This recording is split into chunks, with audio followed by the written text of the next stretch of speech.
Dans les profondeurs du Sahel, là où le vent porte les secrets des anciens, il existait un petit village nommé Koumbé, un lieu tranquille le jour, mais où la nuit, les esprits eux-mêmes marchaient parmi les hommes.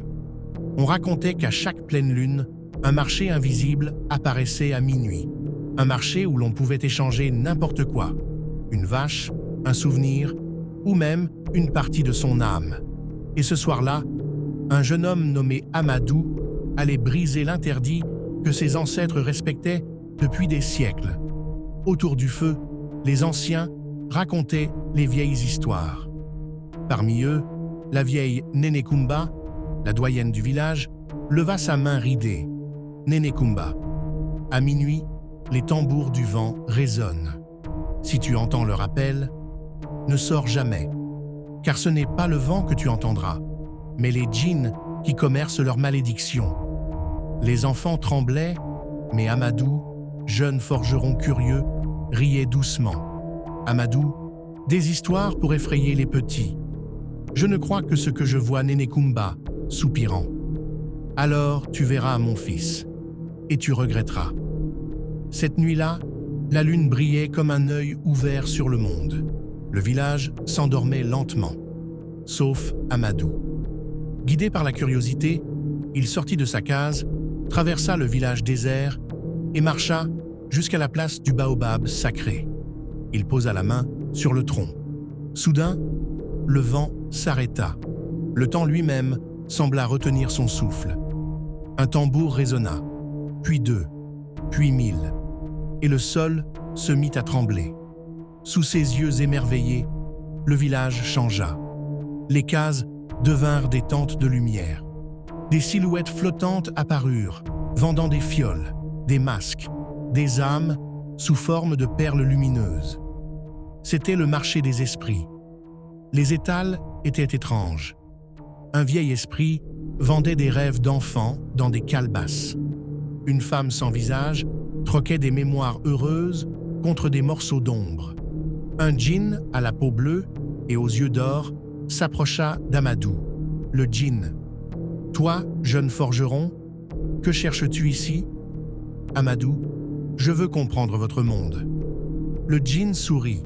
« Comprendre a toujours un prix. » Il lui tendit une petite pierre lumineuse.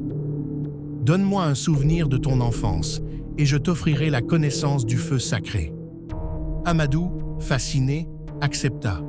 Le djinn toucha son front. Une lumière jaillit et Amadou sentit un vide dans son cœur.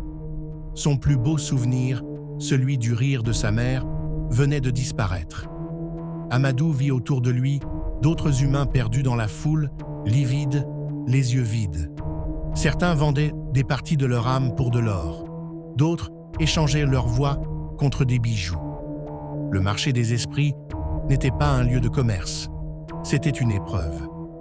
Une illusion tissée pour tester le cœur des hommes. Un esprit enfant approcha Amadou et murmura « Fuis avant que la lune ne s'éteigne, ou tu resteras ici, à jamais. » Amadou courut, le souffle court, la pierre dans la main. Mais plus il courait, plus le marché s'étendait, le ciel se mit à tourner et la lune disparut. Amadou ouvrit les yeux. Il était au pied du baobab.